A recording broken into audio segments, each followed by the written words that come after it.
Are you having trouble moving on? Are you wondering if moving on means you will never, ever, ever have a thought about them again? And so you're questioning if you've really moved on? Hi, I'm Susan Winter. Thanks for stopping by my channel. Today I'm answering viewers' questions. This one's from Enrique.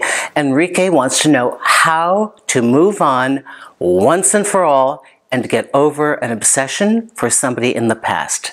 So, Enrique begins. And Enrique, I know I've answered one of your questions before. Your email and your name is very familiar.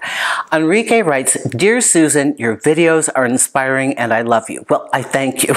This is great. Thank you. Here, I'd like to ask, what is letting go and truly moving on? I fell in love with a man I've only met twice. And after so many years, I'm not obsessed anymore, but I do have sentimental feelings sometimes and think of him on my bad days. Does letting go equal to have zero feelings? Is it okay that you can move on and yet save a place for this person in your heart? Thanks. Okay, Enrique, so you know, the thing that absolutely jumped out to me, and I'm sure anybody listening to this, is that you said you met him twice.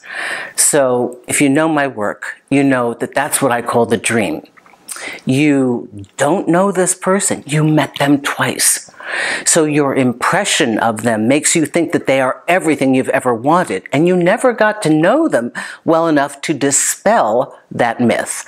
So you are under the drug of hope and futurizing and imagining and dreaming that this partner would be your mate. Now, you say you're not so obsessed. All right. You're looking for a marker as to your progress, as to whether you have gotten over them.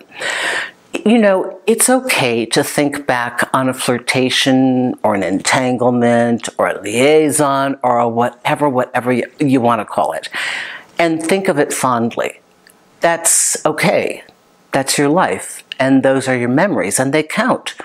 They may not have been a great love affair, but it was something. Now, you say you think about this on a sad day, or a bad day, and this makes me think that that's tied into, again, the dream. That's that sense of melancholy about what could have been, and, you know, it's a wistful, you know, going back through time and wanting to change the scene, change the lines, change the ending, and change the participation, make this person our leading partner, your leading man, right? So, you know, ruminating about the past, if it's not harmful to you present day, that's fine. Can you get past someone and know that you're over them and never think of them? Yeah, but you know what?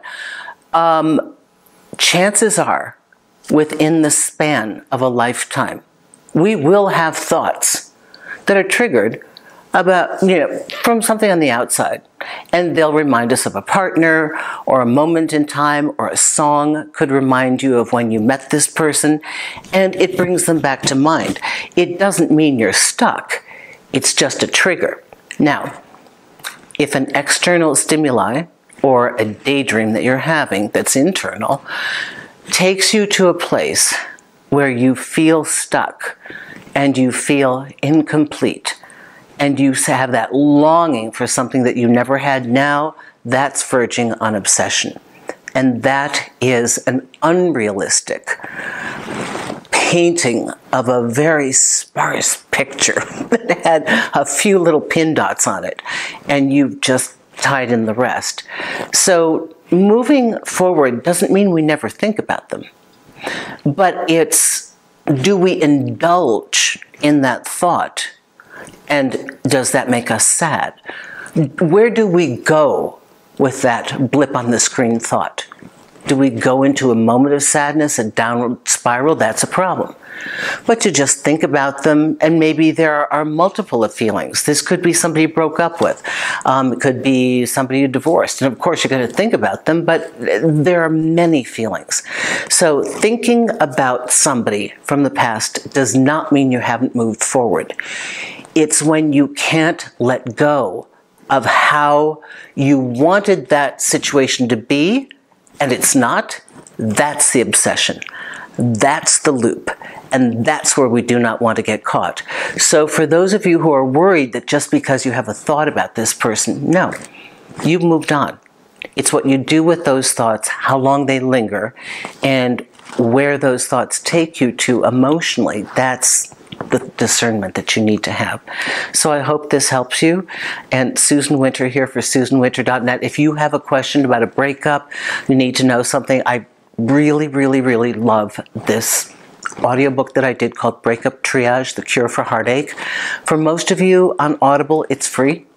It's a couple dollars on Amazon. It's really, really, really good. It defines how you're putting them on a pedestal, how you need to have an answer, or you'll never be able to be in peace and you'll never have closure, and then how you can separate the dream from the truth and from yourself. So hope you like that. You can write me if you have a video request at SusanWinter.net. Go to the last page where it says contact. Underneath media, please don't send it there. They'll just throw it away and I'll never see it. Go to the bar that says video request. We take video requests there. We get scores of them each week, and we try to pull out the ones that we think would apply to the most people. And if you really want to know something in particular, please book a session. So thank you very much. I hope you like this, and if you do, please subscribe. Thank you.